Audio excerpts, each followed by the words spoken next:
cómo se contagia, todo eso. Listo, ¿qué más?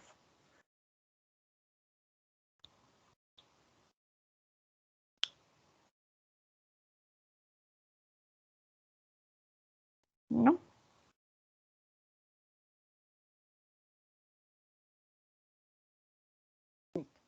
Listo. ¿Qué es la tuberculosis? Bueno, esta la voy a hablar, digamos que a nivel de humanos, porque es una patología muy importante, ¿sí? A nivel de humanos, pero pues que puede ser transmitida por animales. ¿Mm? Entonces, esta es una enfermedad de salud pública que obviamente nos compete en todas las áreas de salud que nosotros manejamos. Entonces, a grandes rasgos, porque es que micobacterias es un poco más amplio que ahorita les voy a explicar, pero entonces tuberculosis, que es la enfermedad, que es la que ustedes habrán escuchado, eh, ha matado a muchísima gente. De hecho, es la causa infecciosa de mayor mortalidad en el mundo. A estas alturas se estiman 10 millones de personas infectadas de tuberculosis y uno a veces no le da la importancia que tiene, ¿m? Sobre todo en el campo por el consumo de leche. ¿M? Entonces, ¿qué es la tuberculosis? Es una enfermedad infectocontagiosa, principalmente afecta a los pulmones. El 95% de los casos es producido por Mycobacterium tuberculosis. Ahorita me van a entender bien de qué les hablo. El contacto, la transmisión es de persona a persona. ¿Mm? Obviamente puede haber casos zoonóticos por Mycobacterium bovis, por consumo de leche sin hervir. Es curable a pesar de que mucha gente diga que no y que la vea, eh, digamos que esta es como una enfermedad como muy, como que estigmatiza mucho a la gente y es muy relacionada como la enfermedad de los pobres. ¿Mm? Obviamente, pues, digamos que por los factores de riesgo, pero es una enfermedad todavía curable. Que hay cepas resistentes, sí, pero todavía es una enfermedad que se puede tratar. Esto es prácticamente una quimioterapia, son 3 meses, son 6 meses más o menos de tratamiento. En personas con VIH pues puede durar más tiempo el tratamiento y son tratamientos que se tienen que aplicar en las IPS, que tienen que estar supremamente controlados a nivel de eh, entidades regionales de salud, son de notificación obligatoria, pero es una enfermedad que se puede prevenir. ¿Mm? Principalmente y la mayor prevalencia se ve en países en vías de desarrollo. Y adivina quiénes estamos ahí, nosotros. ¿Mm?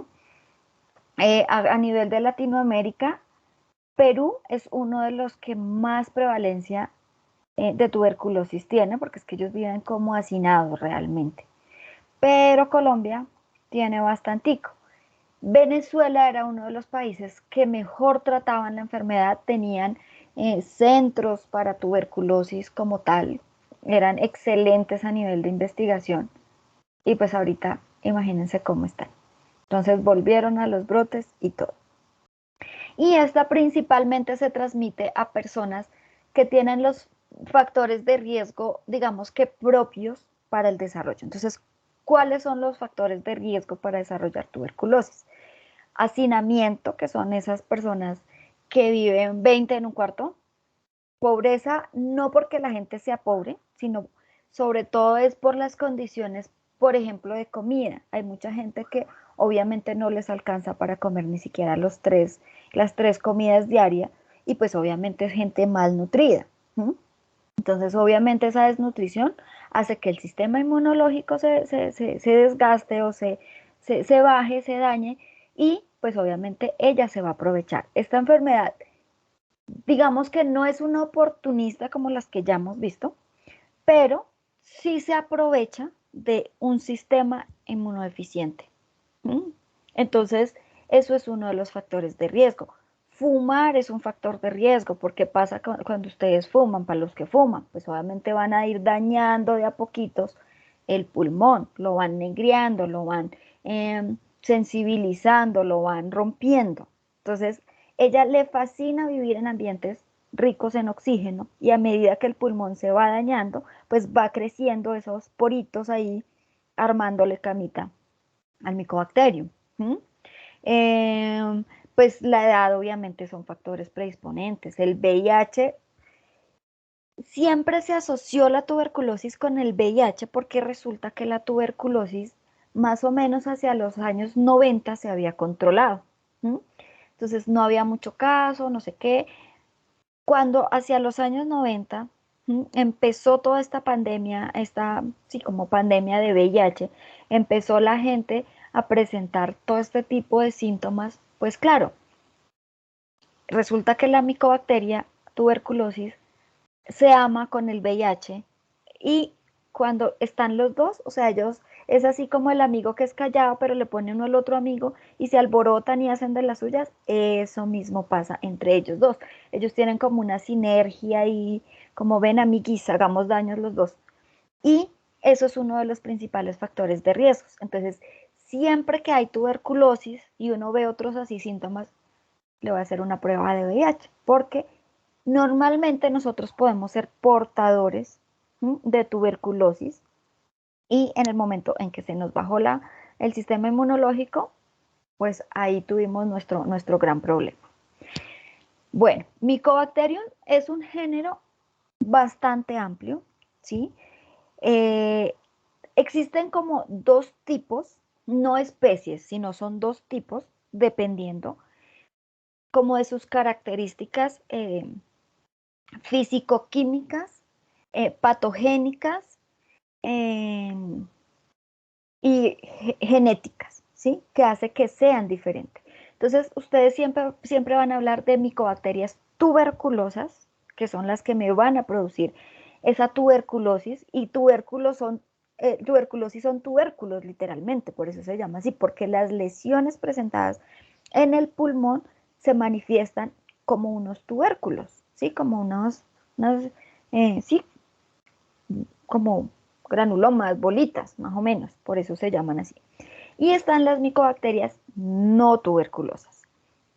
A este grupo de bacterias, ustedes les pueden decir micobacterias sin letra cursiva y con i latina y está bien escrito, que se refiere al grupo.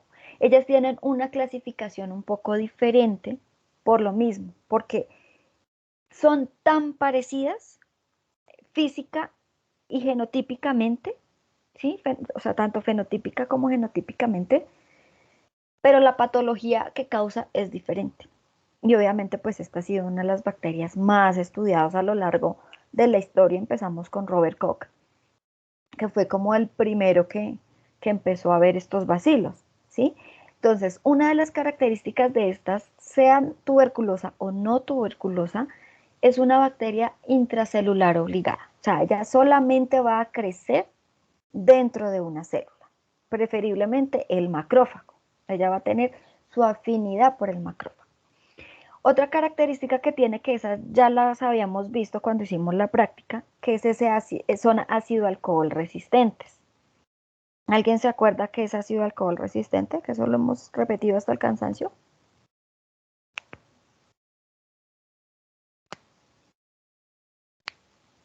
Que son resistentes al alcohol, ¿no?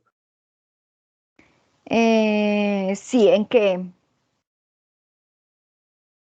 ¿En dónde es resistente al alcohol? En una coloración. O sea, Pues en yo tengo latín. entendido que pues en la decoración que es fusina básica, como es rojo, que cuando pues penetra a la célula, pues ahí con el medio, por medio de calor, ahí se aplica como el ácido alcohol resistente. Permite que Profe, se entre. Dime. ahí no iría también lo de creo que sin estimar lo de la tinción de Gram que uno utiliza como alcohol para deshidratar la bacteria. Esto es otro, esto es otra coloración. Uno le puede hacer gram, ellas son gram positivas débiles. Es muy difícil determinar que es un micobacterium con un gram, pero es otro tipo de coloraciones, que es la de Sil-Nielsen, ¿se acuerdan? Profesor, ¿no era lo que tú nos decías, que en la pared tenía Es la propiedad básicamente eso eso, de los ácidos explico. micólicos? Exactamente eso. Eso, esos ácidos micólicos, esa cerita, esa grasita, es lo que le da la propiedad de resistir a los alcoholes. ¿Mm? Que en la coloración, o sea, en la técnica de laboratorio, se llaman así, pero es por la técnica. Ahorita les explico bien con una fotico de la membrana. Son de lento crecimiento, esa es una de las particularidades que tiene estas bacterias, son un mundo aparte, hacen lo que se les da la mejor opción. Cuando uno hace un medio sólido para dar un diagnóstico definitivo, eh, tienen que pasar 12 semanas. Entonces, imagínense, llegó un caso grave y pues resulta que no era lo suficiente y hasta las 12 semanas yo puedo descartarlo como negativo. Ya a medios más sofisticados es diferente, pero una de las características de estas bacterias es que son muy lentas para crecer. Ahora, las no tuberculosas, ellas varían también. Entonces, tiene uno que sospechar porque unas crecen a la luz, otras crecen sin luz, otras crecen más rápido, otras crecen más lento. Unas tienen colores, esta es una colonia de Mycobacterium tuberculosis complejo, ¿sí? Ellas, por ejemplo, ¿se acuerdan de la cajita de Petri? Que nosotros siempre que sospechamos hacemos un agar sangre, un agar McConkey para descartar. Acá, digamos que los síntomas son un poco más característicos y se hacen por descarte. Y a diferencia de las otras, estas no se nos va a cultivar en cajitas de Petri. En Perú lo hacen, pero no es lo ideal. Porque en el momento que ustedes abren la caja, ella está ahí, esperando por ti. ¿Mm? Entonces, obviamente, es mucho más riesgosa. ¿Mm? Es uno de los patógenos que uno debe tener más cuidado en el laboratorio. Realmente esto se debe hacer en laboratorios mínimo un 2, ¿no?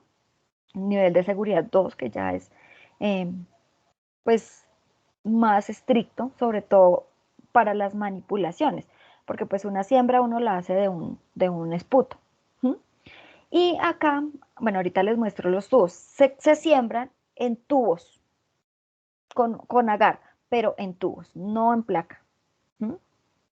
Precisamente por eso. Entonces uno puede ver estas colonias, que es para Mycobacterium tuberculosis, todo el complejo Mycobacterium tuberculosis, ahorita les muestro, y estas que ven acá también son micobacterias, ¿m?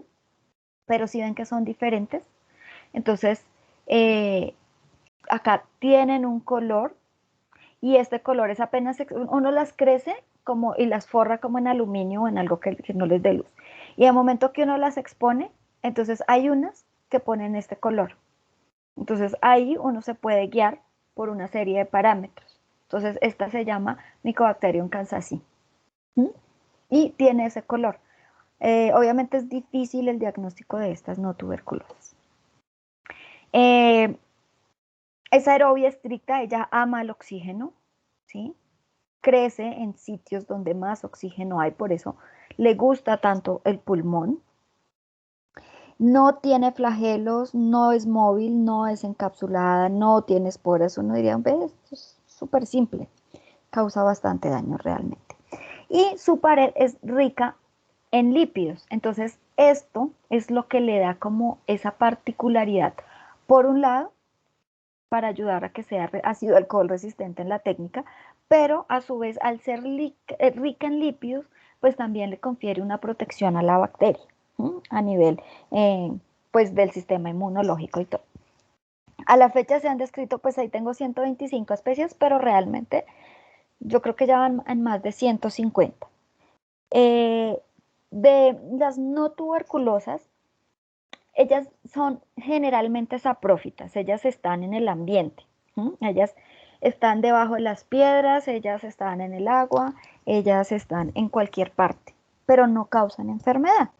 Pero en el momento en que tenemos un problema de inmunodeficiencia, por ejemplo, los pacientes con VIH, ellos, mejor dicho, ellos son los mejores amiguis de la vida, porque ahí es donde ellas llegan y cualquier cosita los pueden infectar, y ellas son peores aún, porque por ejemplo para Mycobacterium tuberculosis ya hay un tratamiento y bueno, se conoció y se trató y se dio el medicamento. Para estas realmente es muy difícil. Uno, porque hay que revisar qué Mycobacteria no tuberculosa es. ¿Mm? Y dos, los médicos tienen que empezar a mirar y a ensayar posibles tratamientos. O sea, ensayo-error, porque no hay como un tratamiento establecido para estas infecciones. Ellas, por ejemplo, están muy asociadas a nivel de humano en centros de estética, por ejemplo, que hacen todos esos procesos que pinchan acá y pinchan allá y que le hicieron no sé qué. Ahí pueden estar las micobacterias y se forman unas lesiones terribles, pero terribles, que no sanan con un antibiótico normal, no sanan, o sea, terminan casi que quitándoles el pedazo y una serie de lesiones terribles, porque hay que ponerse en cómo mirar qué se les da ahí en ese caso. Entonces, esta es la pared característica que tiene esta bacteria, ¿sí? Que es diferente a todas las demás. Entonces, ellas tienen en su membrana lo que es para las bacterias gram negativas, ¿sí? ¿Se acuerdan de los lipopolisacáridos?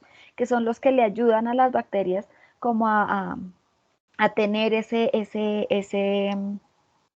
mm, es ese factor de virulencia, ¿sí? Que les ayuda a ellas pues a presentarse, a generar como esa resistencia. Ellas no tienen eso porque pues estas son, entre comillas, unas gram positivas débiles, pero con características de gram positivas, y a cambio tienen una sustancia o ay, se me fue,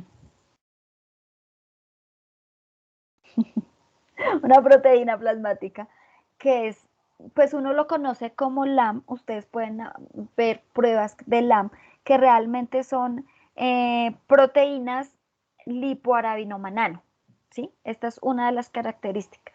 Entonces, ellas van a estar acá dentro desde dentro de la membrana, y es la que le va a ayudar, obviamente, como a producir como esa infección y todo lo que ella tiene que hacer, que es diferente a las otras. Acá en la parte de arriba, esto pues obviamente es similar a las otras bacterias, y acá en la parte de arriba, que yo ya se los había mostrado alguna vez, están los ácidos micólicos que mencionábamos.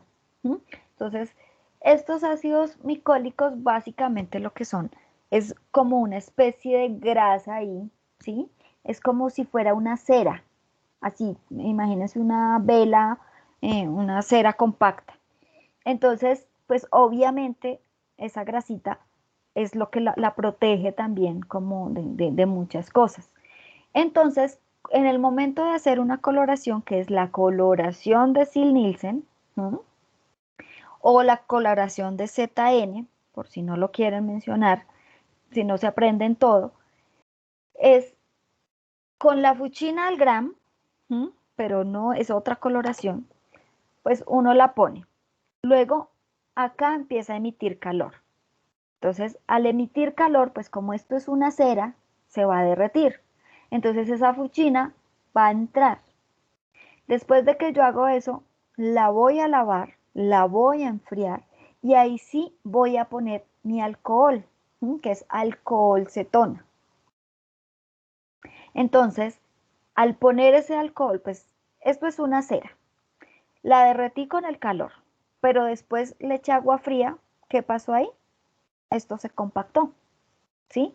Entonces, en el momento que yo le voy a poner el alcohol, mentiras, ese es alcohol ácido, discúlpenme, que es con ácido clorhídrico. En el momento que yo les pongo el alcohol, pues si ya se volvió a compactar, ¿qué pasa acá? El alcohol no va a poder entrar porque esta cera no va a permitir que entre. Después lavo y utilizo una solución de contraste, que es el azul de metileno, Y pues las que son ácido alcohol resistentes se van a mostrar rosadas y las que no, pues se van a mostrar azules porque sí penetró ese alcohol.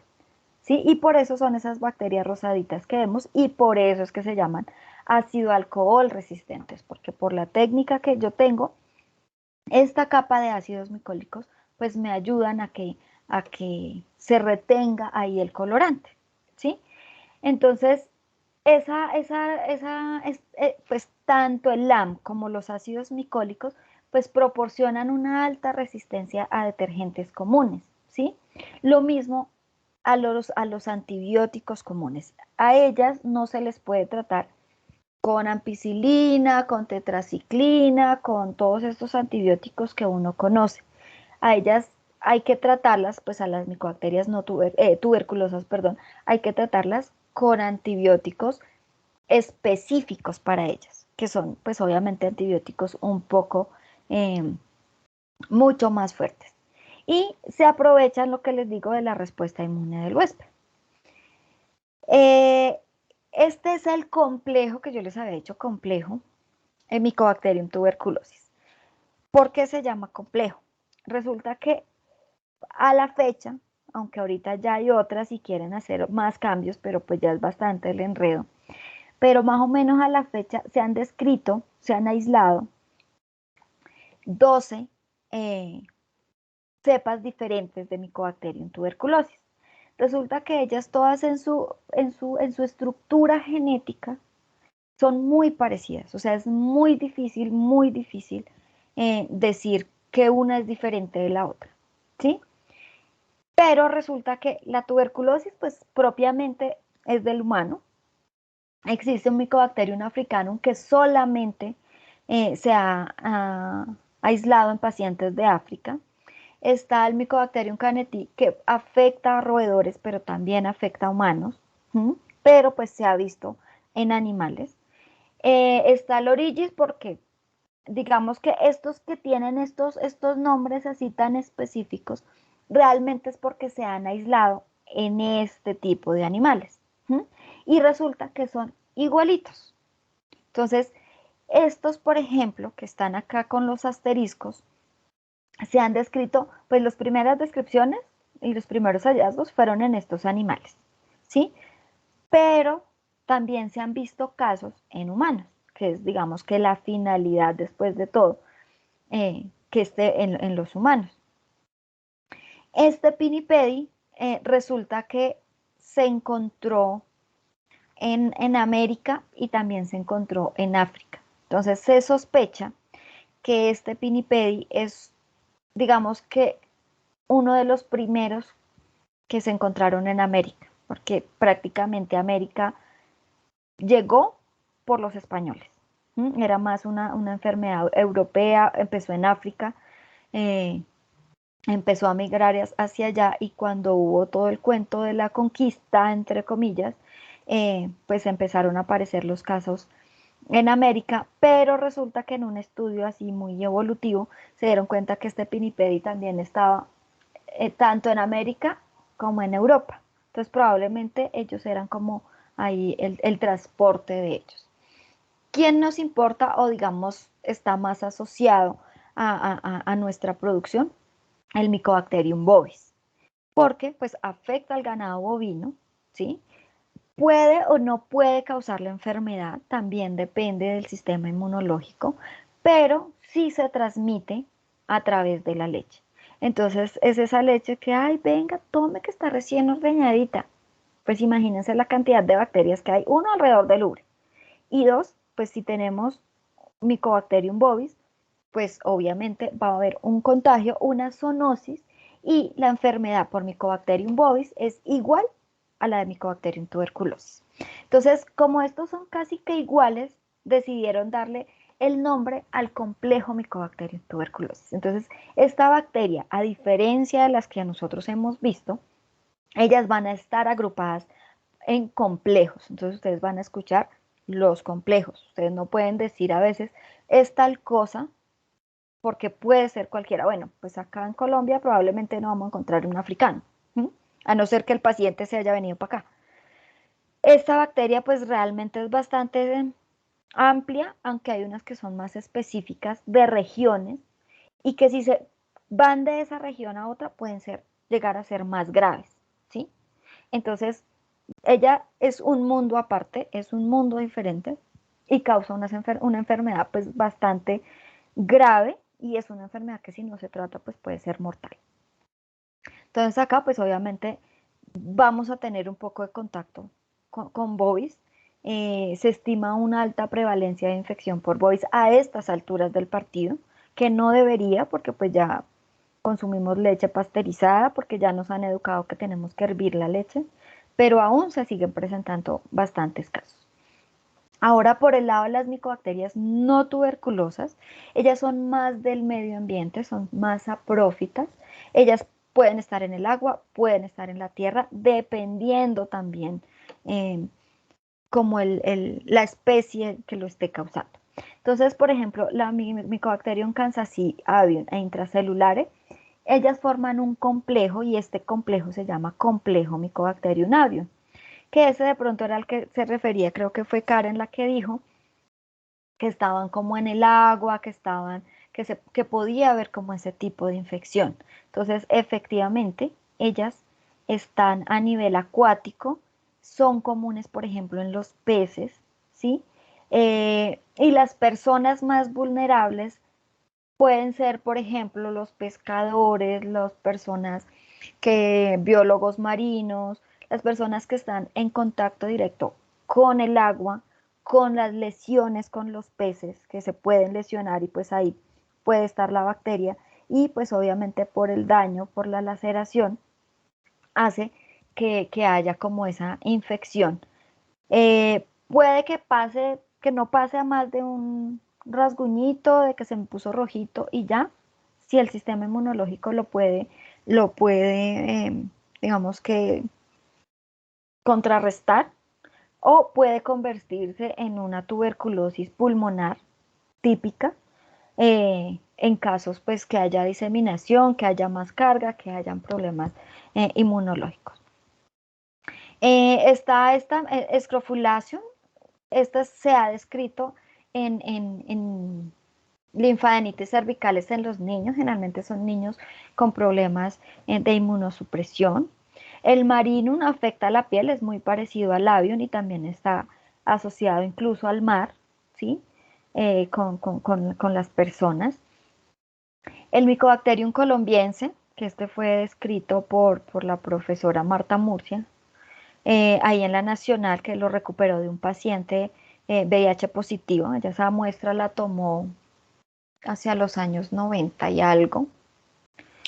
Y cuando se fue a hacer el doctorado, entonces hicieron pues pruebas eh, genéticas más específicas y se dieron cuenta, él es muy parecido a Mycobacterium avium, estaba clasificado como Mycobacterium avium, pero se dieron cuenta que era diferente, o sea que había una porción dentro del genoma que era diferente y pues como fue ella quien lo descubrió, entre comillas, pues le dijeron qué nombre le quiere poner y pues ella le puso colombiense. ¿Mm? Entonces tenemos nuestra propia micobacteria.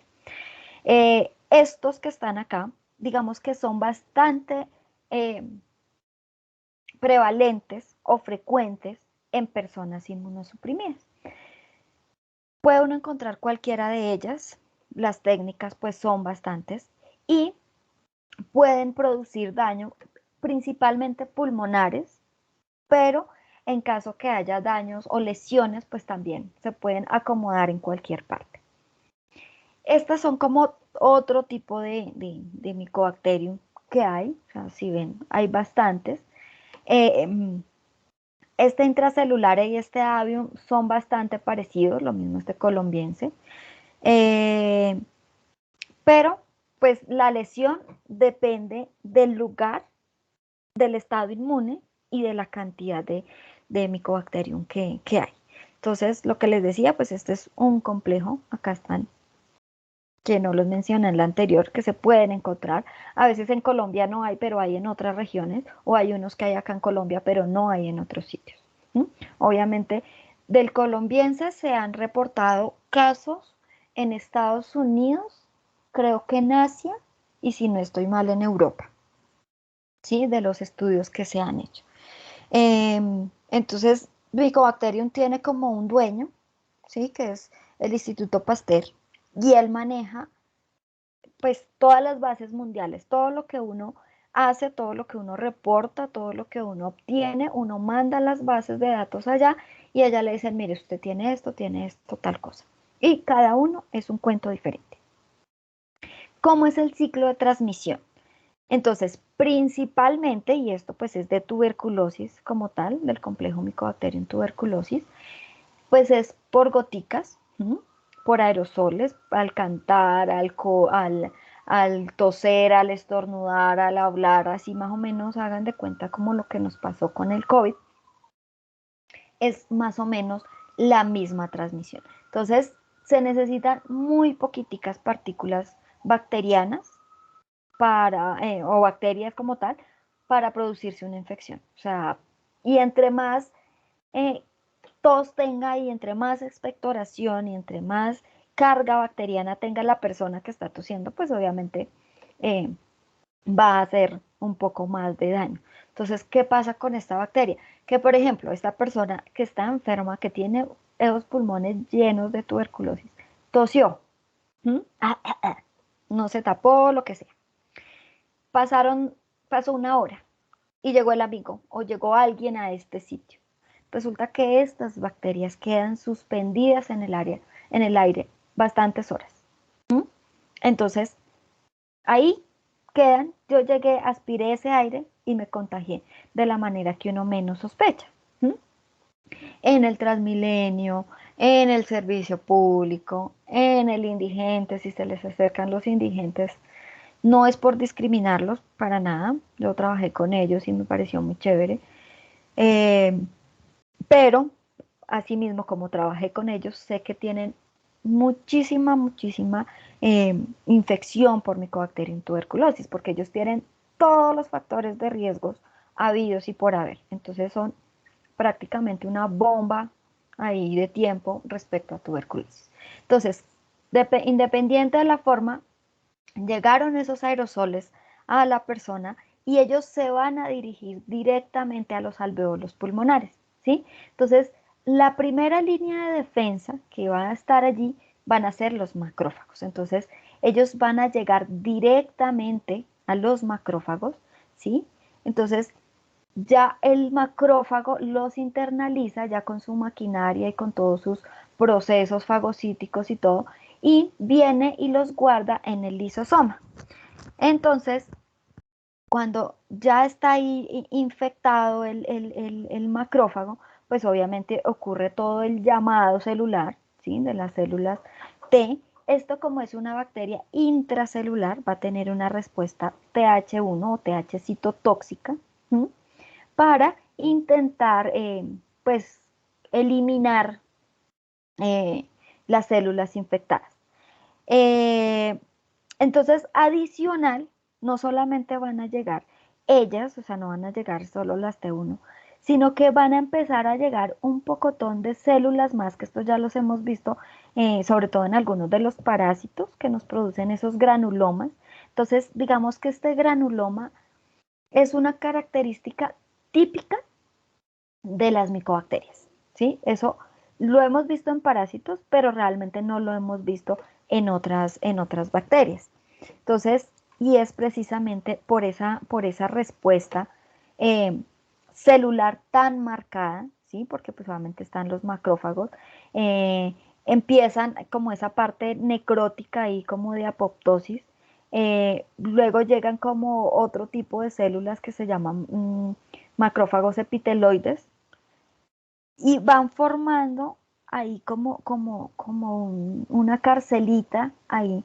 Entonces, prácticamente no van a destruir ese macrófago, lo van a meter preso, ¿sí? Luego vienen las células dendríticas. Entonces, a diferencia de lo que pasa que vienen y por apoptosis, ¡pum!, se murió, ¿sí? Y se eliminaron las células, no. Acá lo que va a hacer es que prácticamente lo van a encerrar.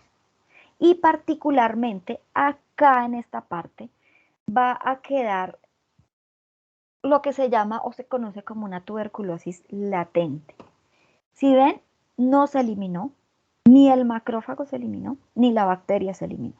Se aprisionó ahí. Entonces es como si lo metieran a la cárcel, pero en el momento en el que llegó una inmunosupresión, ¿m?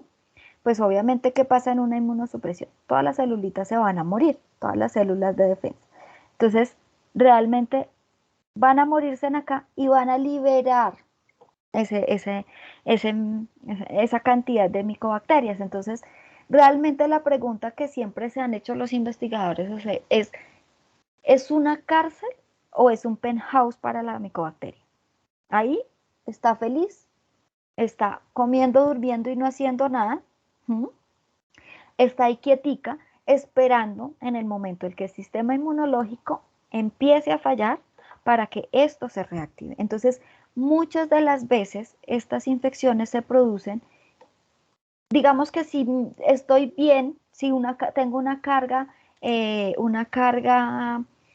bacteriana no tan tenaz, tengo un poquito de gripa y hasta acá mi sistema competente logró salir y no pasó absolutamente nada.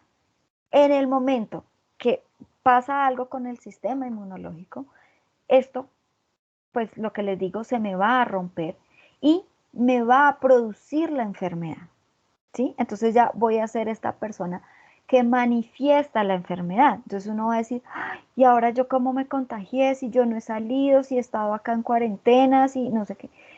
¿Qué pudo ocurrir? Pues que realmente se reactivó una tuberculosis que yo nunca supe que tuve, porque consumí leche contaminada, porque me tosió el indigente, porque me acerqué a alguien, lo que sea, que no la manifesté. Entonces esto se conoce como reinfección, ¿sí? Esta es como una infección primaria, que es la típica. Esta puede ser una reinfección. Esta es una reinfección o puede ocurrir una infección secundaria por otro tipo, por otra cepa. El diagnóstico, acá es donde ustedes también tienen que ser muy pilos y muy eficientes de ver que algo puede estar pasando a nivel de salud pública. Si soy un granjero y cada rato me estoy enfermando de tos y es una tos con hemoptisis, que es lo que hace. Bueno, acá dentro de las micobacterias también está la Mycobacterium lepre. ¿Ustedes saben qué es la lepra? Profe, la lepra no es como tal una infección, creo que sea en la piel, si no estoy mal. ¿En dónde, perdóname? En la piel, si no estoy mal, que genera que no sé cómo decirlo, creo que bueno, lesiones y Ujú. también genera no sé si estoy confundido, pero genera como edemas, no sé cómo decirlo. Edema es inflamación. Mm, ¿Ustedes se acuerdan? No sé si han leído la Biblia del leproso, de los leprosos y todo eso. Sí, profe. Que Pues también es una enfermedad muy vieja. Dime. lo que yo tengo entendido es que causa como, pues mayormente son como daños en la piel, como lesiones, como Ujú. pues en las películas que, digamos, decían el leproso es que estaba como lleno de llagas y cosas así. Llagas. Y parecían muerticos porque también, pues no sé si eso les baje como, pues debe ser, ¿no? Que les bajan las defensas, pero parecían como zombies porque estaban muy enfermos. Ujú. Sí, realmente la lepra es otro primo de la tuberculosis. Es un Mycobacterium lepre, se llama, o bacilo de Hansen, también lo pueden ustedes escuchar. Eh, Esta como es una bacteria intracelular, ella tiene una particularidad, que prácticamente ella se va comiendo el tejido, ¿sí? O sea, ella entra y como que desde adentro ella empieza a comer el tejido y a formar, pues obviamente se empiezan a formar pues granulomas y todo esto. La lepra particularmente, ella afecta el sistema nervioso periférico, ¿m?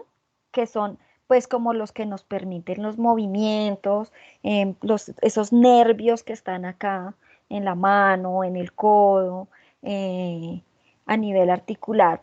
Y ella, o sea, el leproso, que suena horrible, una discriminación tenaz. Acá en Colombia había un centro, que yo no sé si ustedes lo habrán escuchado, que es en Agua de Dios, ¿sí? Y les llamaban leprocomio.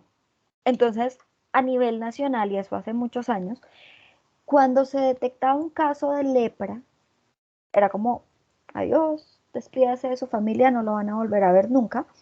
Y se los llevaban literalmente como el ganado en camión, iban y los metían allá a esos sanatorios. ¿Sí? Y ellos no podían volver a salir.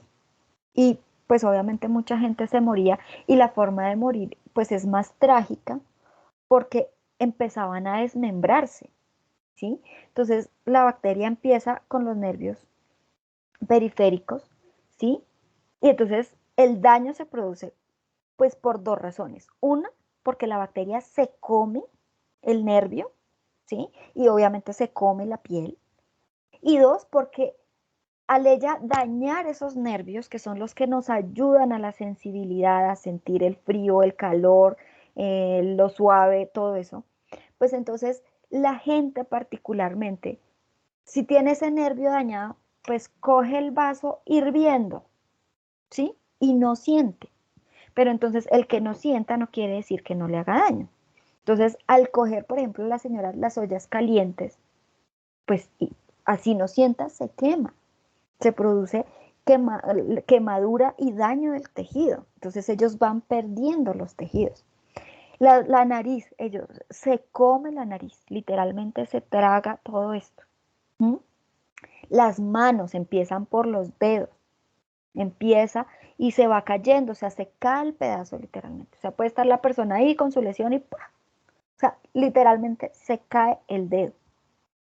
Daña, por ejemplo, en los pies, así me alcanzan a ver la mano, que no me veo.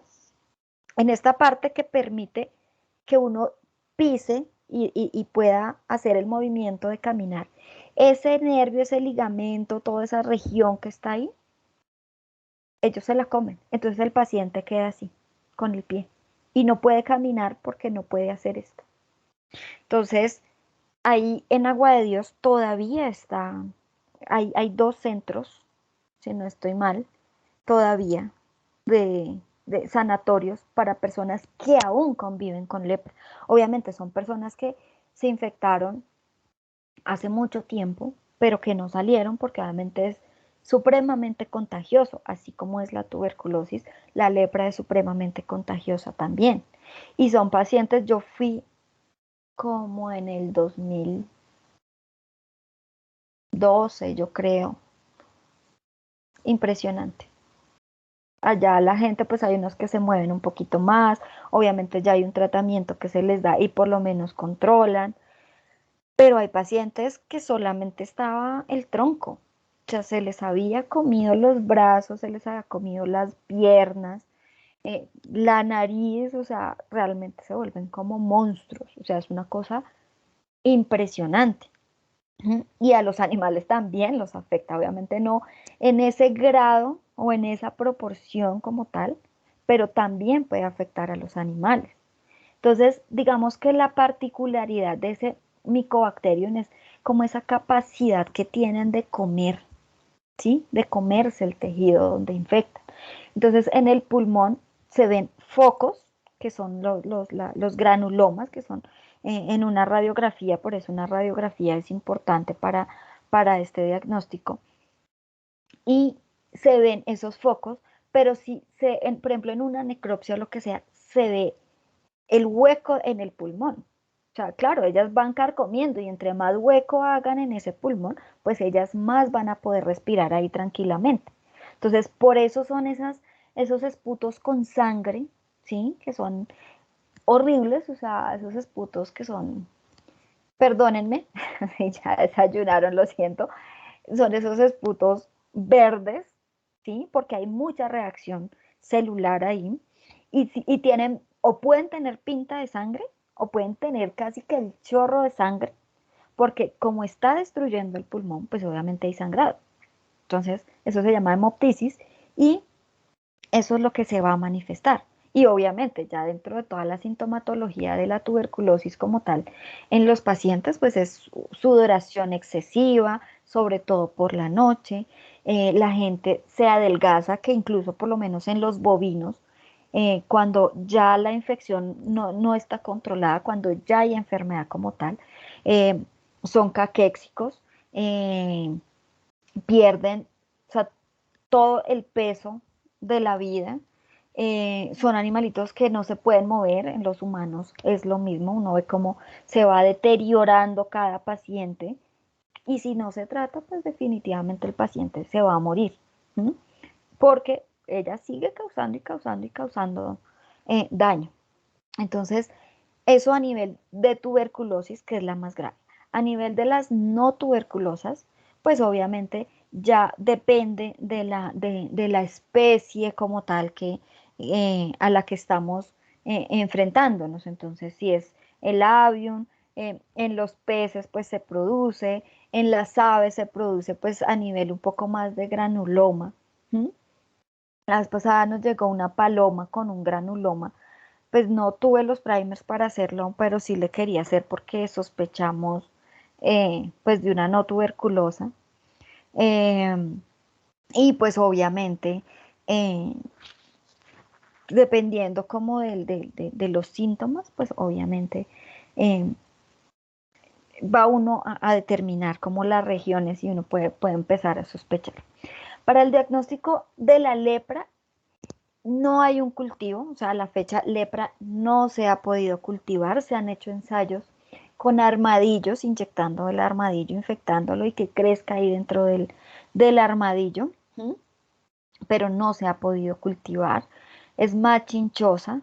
Eh, el diagnóstico se hace principalmente a nivel de linfa, ¿sí? La linfa, por ejemplo, acá en la oreja, es cuando ese líquido blanco que sale, eso es como la linfa. Entonces se puede hacer de ahí, se puede hacer de las fosas nasales, se puede hacer de los codos, ¿sí? Que eso ni siquiera duele, pero ustedes se pullan un codo y en vez de salirles sangre, les sale como ese líquido transparente. De ahí se toman. Y obviamente de las lesiones. Entonces, obviamente hay que tener como mucho cuidado en ese sentido. En Agua de Dios todavía sigue, lo que les digo, todavía siguen los centros de los sanatorios de eso. Obviamente el que se quiera, por ejemplo, el bacteriólogo que quiera ir a conocer de lepra se va para allá. El gobierno tiene un subsidio para las familias o para los pacientes que tienen lepra, ¿sí? Porque prácticamente es una enfermedad incapacitante y sobre todo en las personas de allá, que a estas alturas todavía hay casos. Pero como acá en Colombia la malicia indígena existe y somos tan buenas personas y demás, hay gente que se hace pasar por leproso para que le den el subsidio. Entonces, lo que yo les decía, siempre hay unos puntos claves que se ven como acá a nivel de codo, a nivel de acá como de este nervio de la mano que permite la movilidad del dedo gordo. Ellos ya conocen y lo que hacen es que se cortan ese nervio para que les quede esa lesión típica de la lepra. Y llegan y dicen, no, mire, yo tengo lepra, yo necesito el subsidio. Y así robamos al gobierno, o sea, nos roban a nosotros porque es con nuestros impuestos. Entonces, es una enfermedad, digamos que legendaria, ¿sí? Que está desde los tiempos de Jesucristo y antes, discriminatoria total y que todavía hasta en los animalitos se pueden ver. Entonces, para esta que uno se sospecha, hay un doctor que se llama, creo que Michael algo, un profesor de la Nacional, y él atiende, yo no estoy segura si es en el dermatológico o en un hospital en el sur, y él es una de las personas más duras en lepra, que es como no, tengo una lesión que no me sana.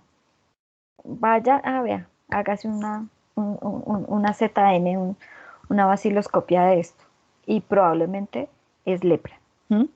Ya en cuanto a tuberculosis, que es la parte respiratoria, aunque si ya se sobrepasa esa infección respiratoria, pues obviamente existe la tuberculosis extrapulmonar, que puede afectar cualquier otro órgano y depende también pues del estado de inmunosupresión. Entonces, por ejemplo, los pacientes con VIH, ese virus, ¿qué es lo que va a atacar? Directamente las células CD4 positivas, ¿sí?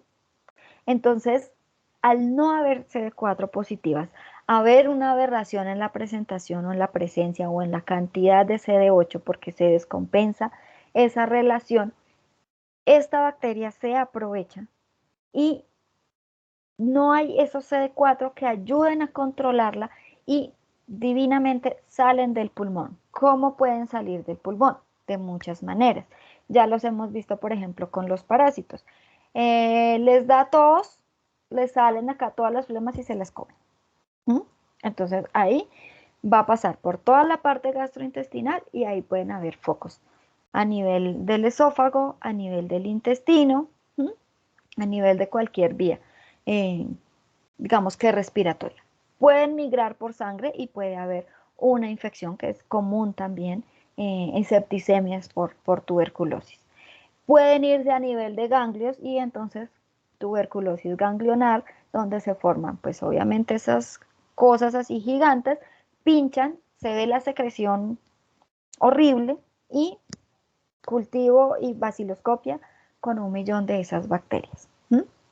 Y obviamente las consecuencias pues son realmente fatales. Los pacientes, si no se tratan, probablemente no van a sobrevivir. Entonces, el diagnóstico pues obviamente se va a hacer del órgano con el que uno ve los síntomas. Entonces ahí es donde tienen que empezar a mirar que también puede ser esto.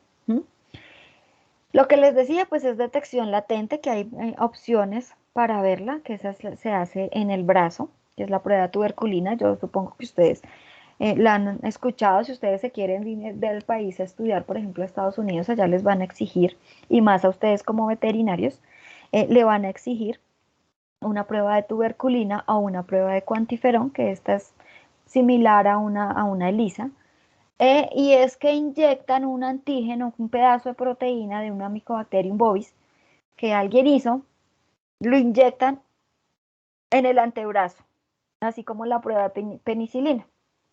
A las 72 horas se lee y si se forma una induración, ¿sí?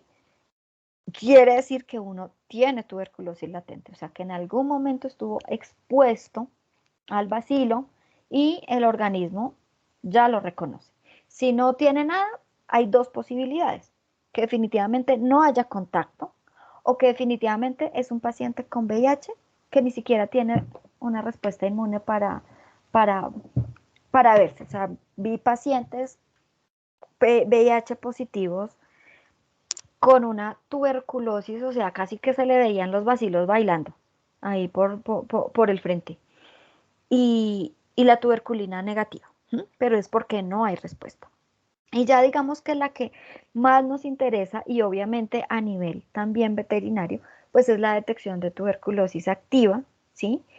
Que principalmente se hace por el lado fenotípico, que es la típica que yo les he dicho, que son los cultivos, que es la baciloscopia, y ahí uno pues se puede ayudar.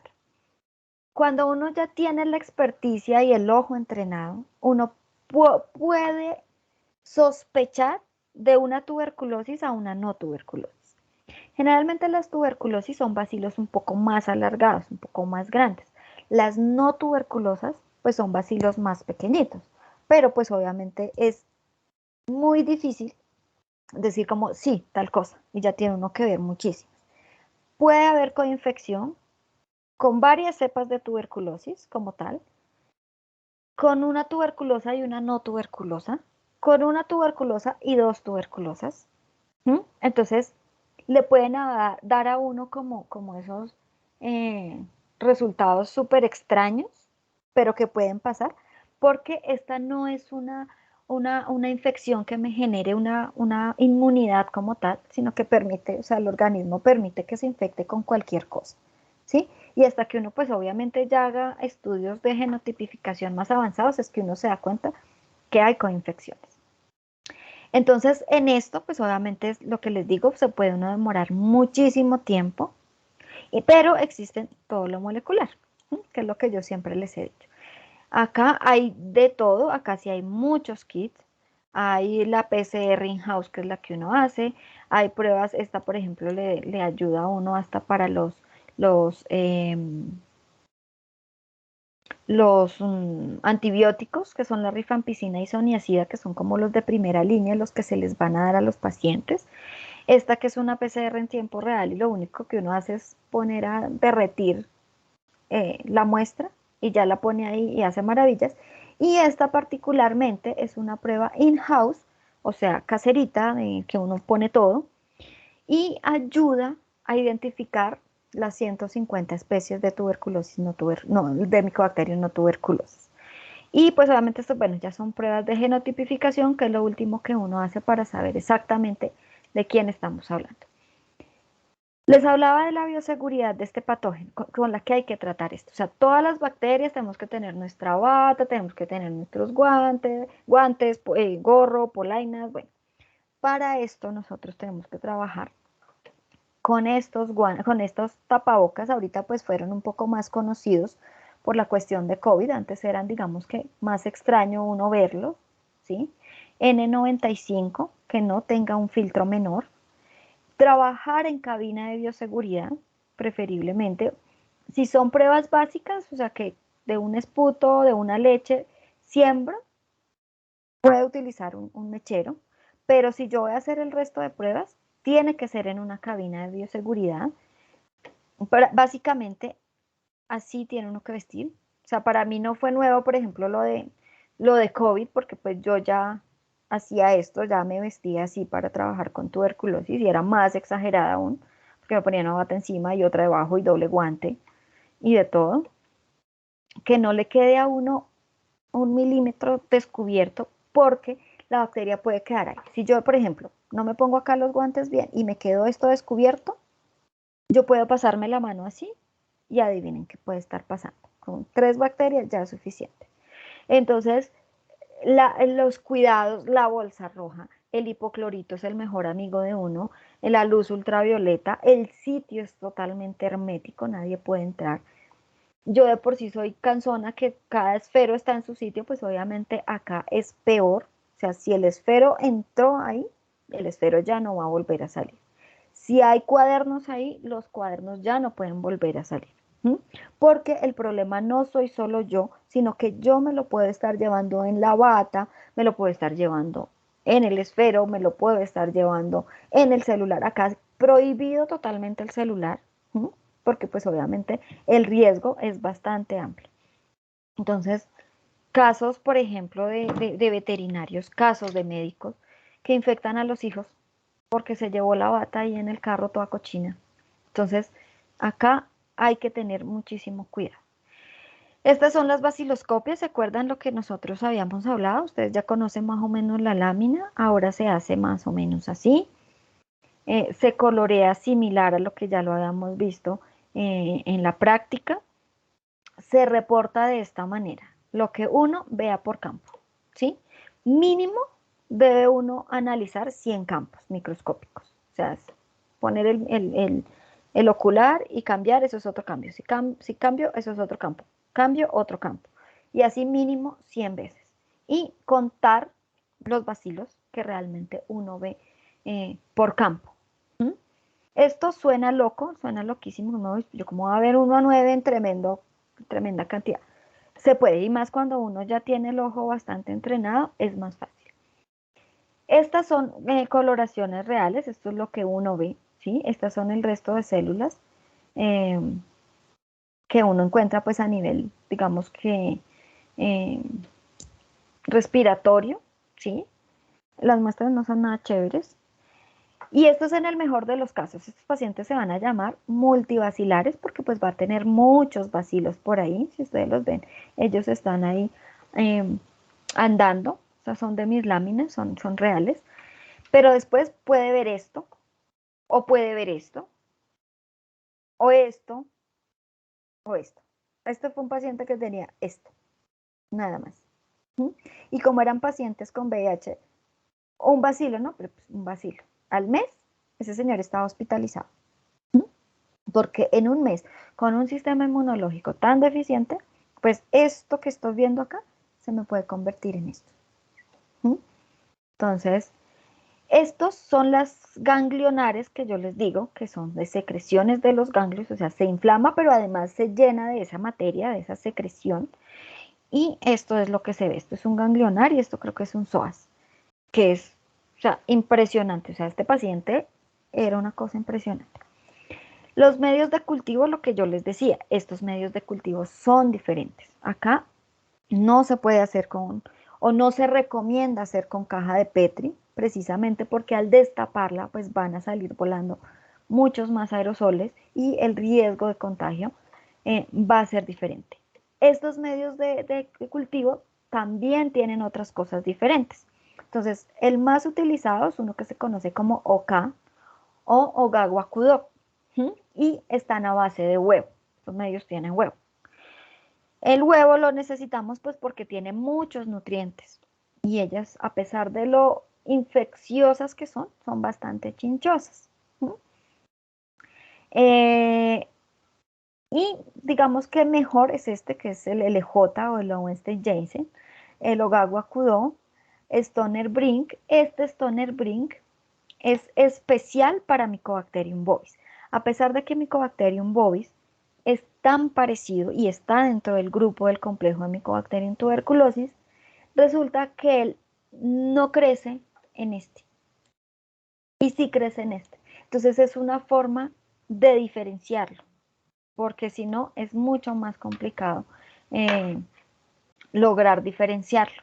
¿Sí? Esto es de los más chinchosos y hasta después de que uno haga todas esas pruebas genotípicas que se hacen en 2 sitios acá en Colombia, puede uno decir como, ah, sí, porque resulta que, por ejemplo, la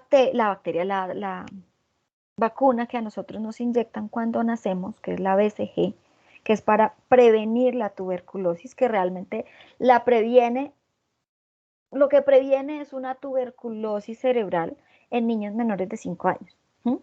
Y resulta que una vez llegó un paciente, un niño de 6 meses, con tuberculosis, sin antecedentes de nada.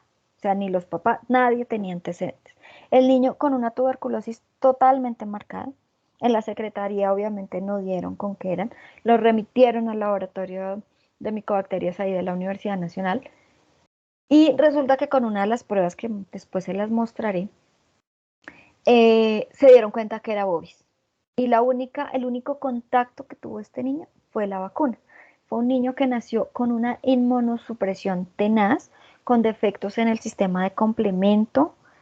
Cada rato presentaba septicemias por todo. Y pues obviamente se le hizo prueba de tuberculosis positiva, pero pues al no haber como un factor aparente, se pidió que se hiciera el spoligotyping, se llama esa prueba. Y ahí se dieron cuenta que definitivamente era un Mycobacterium bovis y que probablemente era por la vacuna, que es una vacuna atenuada realmente. Y existen los medios líquidos para la gente más pupi, ¿sí? Los laboratorios de referencia básicamente, que son en medio líquido, o sea, tienen estos mismos componentes de acá, ¿sí? Pero el medio pues obviamente no tiene agar, ¿sí? Entonces son medios líquidos y estos tubos especialmente son de una casa comercial de Becton Dickinson. Acá, si ustedes le ven el rabito que brilla, es porque tienen una sustancia, un fluorocromo, en el rabito del tubo, están ahí como embebidos en esa silicona, que en el momento cuando la bacteria empieza a crecer y empieza a consumir oxígeno, esta vaina empieza a brillar en luz ultravioleta. Pero, pues, si tiene para comprar esto, debe ser que tiene esto, o el laboratorio OB se lo da. Esto se llama Bactec Migit y sirve para incubar. Entonces tiene la temperatura y además cuando esto empieza a brillar, le manda la señal al aparato y el aparato empieza a pitar y le dice a uno, ya salió. Pero si se contamina la muestra, inválido, que es el temor de uno.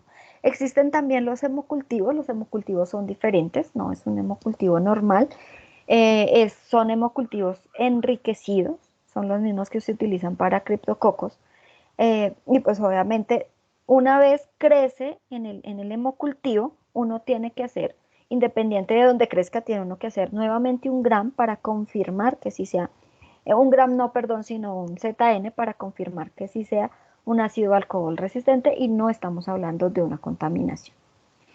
Estos son los medios de cultivo que yo les digo sólidos. Están en pico de flauta, ¿sí? Que es como de esta forma para uno hacerlos. Eh, Al principio, cuando uno los cultiva, debe dejar esto un poquito abierto para que trate de entrar un poco de oxígeno, por lo menos mientras ellos empiezan a crecer, ¿sí? Y pues obviamente ya después uno lo cierra porque pues imagínense la contaminación. Estas son los tipos de micobacterias que uno puede encontrar. Entonces, esta es una ambiental cromógena, o sea, produce un color, ¿sí? Va a haber un color. Esta es de rápido desarrollo, o sea, va a crecer rápido.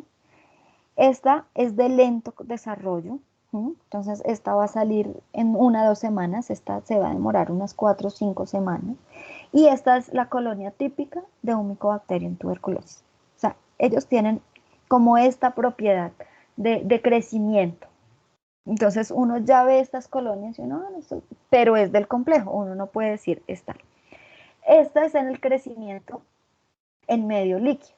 Ustedes han visto, por ejemplo, cuando se les daña un caldo o alguna comida que es líquida, o han visto infecciones urinarias. Por mi parte, sí, profe. Que Sí, es profe. turbio, que es totalmente turbio, no se ve a contraluz, ¿cierto? Ujú. Eso pasa en las bacterias que normalmente hemos visto. En esta ellos tienen un factor que se llama factor cuerda. ¿Sí? Y lo que hace es que si ven acá que parecen copitos de nieve, hace que las bacterias se agrupen así. Entonces, si a mí me sale un caldo de estos turbio, no, se me contaminó. Si me sale así, ya puedo proseguir con lo que tengo que hacer, porque es típico acá estos copitos de nieves y el medio totalmente transparente, ¿sí? Que es diferente al resto de bacterias que hemos visto. Esto es el factor cuerda. ¿Sí ven cómo se agrupan? Estos son pruebas de sangre, hemocultivos, que es un medio especial para cultivar sangre, diferente al agar sangre, acuérdense, no lo vayan a confundir. Entonces, esto es un paciente que tenía tuberculosis, pues prácticamente ya estaba diseminado, y cuando uno sacaba un poquito de muestra y le hacía la vaciloscopia, veía esto. Entonces, si ven cómo se ve en el microscopio, que se ven bien agarraditos, pues precisamente por esto es que podemos ver esto, esas agrupaciones, acá macroscópicas, acá microscópicas. Este es un tubo contaminado. Si alcanzan a ver que se ve turbio, no se ve diferente, por ejemplo, a esto. La identificación con pruebas bioquímicas, que eso era lo que nosotros hablábamos, por ejemplo, de las enterobacterias. Acá solamente se hacen estas tres, ¿sí? Para saber si es tuberculosis o es no tuberculosis, principalmente, ¿sí? O sea, lo primero, después de que yo tengo una vaciloscopia positiva, tengo un cultivo positivo, yo tengo que identificar si me estoy refiriendo a una micobacteria tuberculosa o una micobacteria no tuberculosa. Y más en el caso de los animales, donde pues voy a tener gran cantidad de no tuberculosas. Entonces uno puede hacer estas pruebas bioquímicas que son una mamera, las detesto con todo mi corazón, porque uno cree que, por ejemplo, esta que es la catalasa, que es como cuando uno echa Alka-Seltzer al agua, uno quisiera que se viera así, pero realmente se ven 3 burbujas y eso ya es positivo. Entonces tenemos que tener como la super habilidad, aparte que duran un montón. Pero alguien muy inteligente, muy pilo, y que fue el mejor invento, hizo una prueba de inmunocromatografía. Esto es una prueba de inmunocromatografía. ¿Se acuerda que eso lo hemos tocado y en virología ustedes han tocado el tema que parece una prueba de embarazo? No es que sea una prueba de embarazo, es que hay una membrana acá, ¿sí? Y dentro de la membrana hay una proteína que es, en este caso se llama MPT64, específica, o sea, solamente la van a expulsar o solamente la van a tener las bacterias del complejo Mycobacterium tuberculosis. Esto aplica para todo. Entonces, esta proteína, este pedacito de proteína, está aquí pegadito, ¿sí? En esa membrana. En el momento en que yo pongo la muestra, si cultivo, líquido, lo tengo que poner líquido, sale esa proteína, ¿sí? Se excreta esa proteína por la bacteria cuando empieza a crecer, pues voy a marcar, voy a tener las dos cositas. Este pues es el control positivo de mi prueba, que mi prueba está funcionando, que está bien. Y esta rayita es mi prueba que es positiva para este antígeno. Entonces ahí yo puedo decir, definitivamente, sí es una micobacteria de tuberculosa, entonces sí me voy a ir por el tratamiento de esta bacteria tuberculosa. En este caso, que dio negativo, es una micobacteria no tuberculosa. ¿Por qué sé que es una micobacteria? Porque yo ya tengo una coloración de Sil-Nielsen positiva, con bacilos ácido alcohol resistente. Entonces acá voy a estar hablando de una no tuberculosa y tengo que empezar a mirar muy bien los síntomas, empezar a mirar las características de las lesiones, empezar a mirar absolutamente todo y tratar de buscar e investigar con colegas, libros, revistas, qué se le puede dar a ese paciente, para que no vaya a causar mayor enfermedad. Por eso es súper importante. Estas pues son las pruebas moleculares. Esto, ustedes ya son unos duros en esta vaina. Esta se llama IS6110. Realmente el nombre de las PCR los dan los genes como que uno utiliza. Este gen es típico de las micobacterias tuberculosas. Entonces, las que son positivas me van a amplificar. Entonces, esto es lo que pasa en una reacción de PCR convencional, que ustedes ya han explicado muy bien. Esto es un termociclador, para que no se dejen engañar. Y esto, pues obviamente, es un gel. Y esta es una prueba de Spoligotyping. Que esto pues no viene al caso, sino a manera como de chisme. Esta es como de la única forma que uno puede identificar un Mycobacterium bovis, ¿sí? Porque acá le falta uno de estos cositos. Es que justo no encontré el de Mycobacterium bovis, pero falta uno de estos punticos. Y así es como uno trata de detectarlo.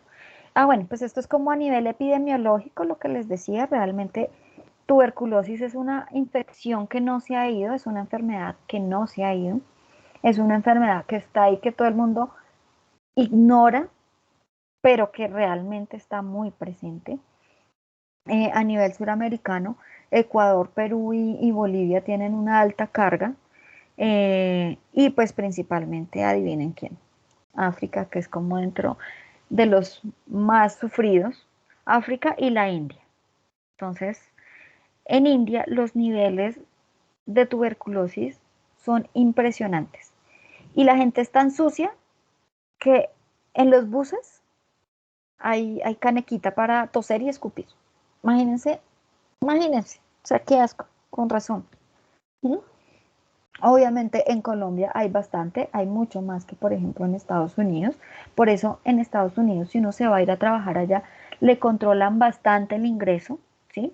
Porque si yo soy un portador latente, me puedo convertir en un portador activo, no en un portador activo, perdón, sino en un paciente activo que puedo ser transmisor, y pues ellos sí tienen muy controlado eh, este patógeno. Lo mismo en España y en Europa. Entonces también hay mucho control a nivel bovino para tratar de que si se van a hacer, digamos que transporte de animales y todo eso, pues obviamente tienen que controlar a los animales que no vayan a tener esta enfermedad. Entonces, por ejemplo,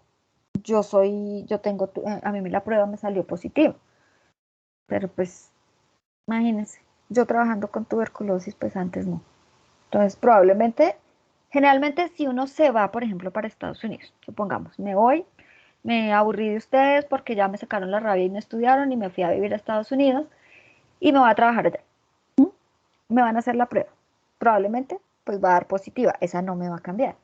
Me van a someter a un tratamiento, un profiláctico. Entonces son como 3 meses a punta de rifampicina para que mate lo que haya por ahí dentro de mí y no ser un foco de infección o un foco de transmisión pues a la gente.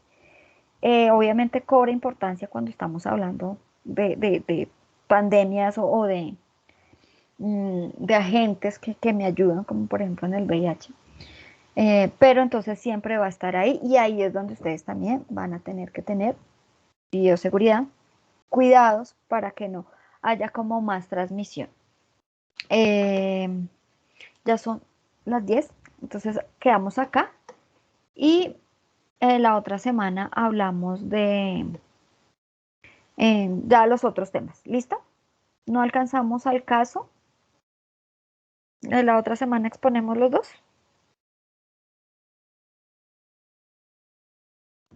Sí, Sí, profe. Sí, profe. ¿Listo? ¿Alguna duda o algo? profe, ¿te puedes quedar un momento conmigo cuando mis Sí. compañeros? Tú y alguien más me dijo, Laura. Bueno, pero dale.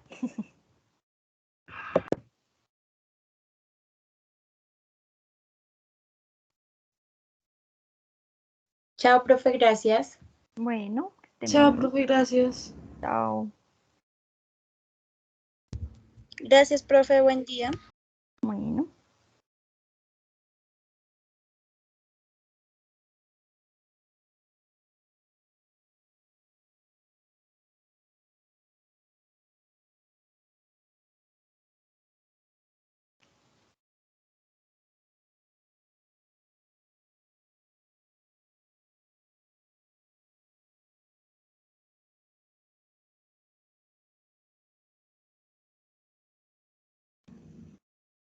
Profe, Dime.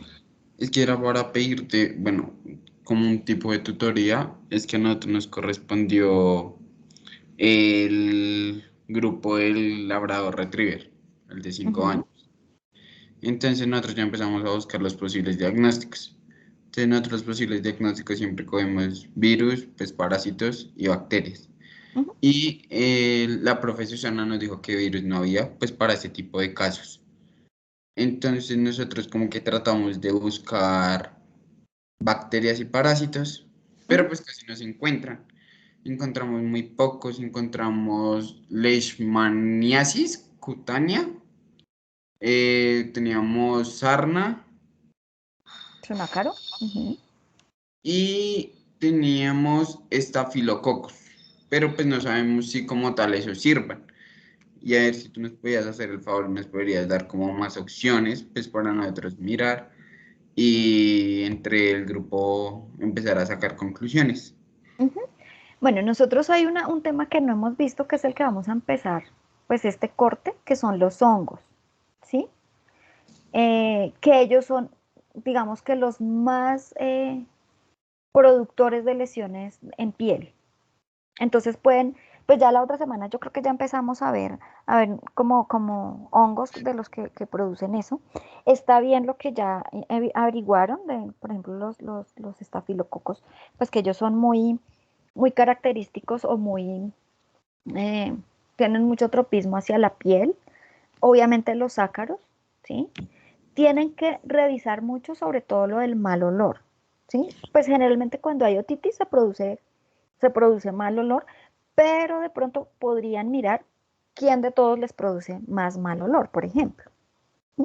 Ah, ok, profe. Y sí, algo que nosotros también estábamos mirando y dijimos era pues que el canino tenía, pues que camina con la cabeza inclinada hacia un lado.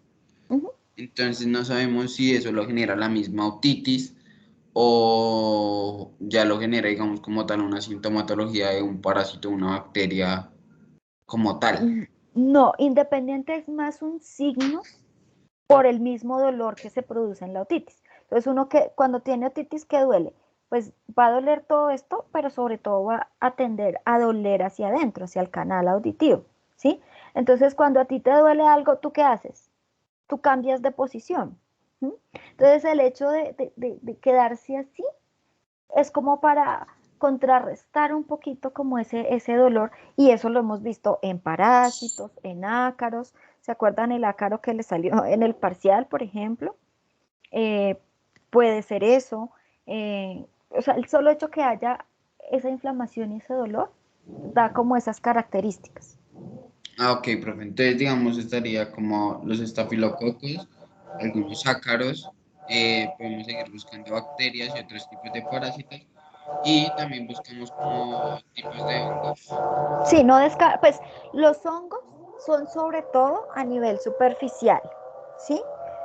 Pero, pues, digamos que al estar como tan próximo a una región como periférica, busquen si de pronto haya algún daño que esté causando esa otitis.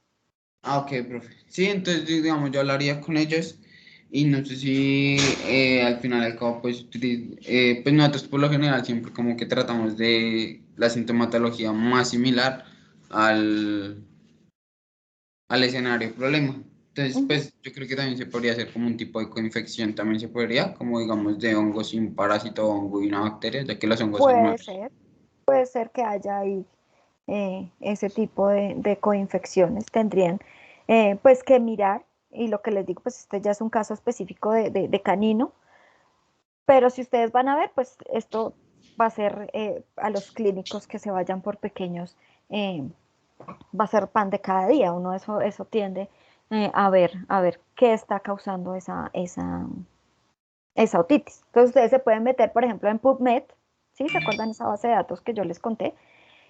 En inglés, eso sí, y ponen, por ejemplo, otitis, ponen bacteria, o ponen otitis virus, otitis doc o poppy, bueno, ese es grande, ¿cierto? Docs, y ahí les empiezan a buscar. Entonces traten de buscar sobre todo reviews. Si ustedes ven algún patógeno o algo, ahí les da una señal como a este lado, le da como los filtros. Entonces pueden buscar artículos o pueden buscar reviews. El review sobre todo es como si fuera un mini libro referente al patógeno que ustedes vayan viendo. Entonces pueden haber diferenciales y eso les puede ayudar. Ah, ok, profe. Vale, muchas gracias. Era ¿No? como eso, es que teníamos la duda porque casi no nos aparece como patógenos para ese tipo de casos. Ah, bueno, listo. Listo, profe. Muchas gracias. Bueno, vale.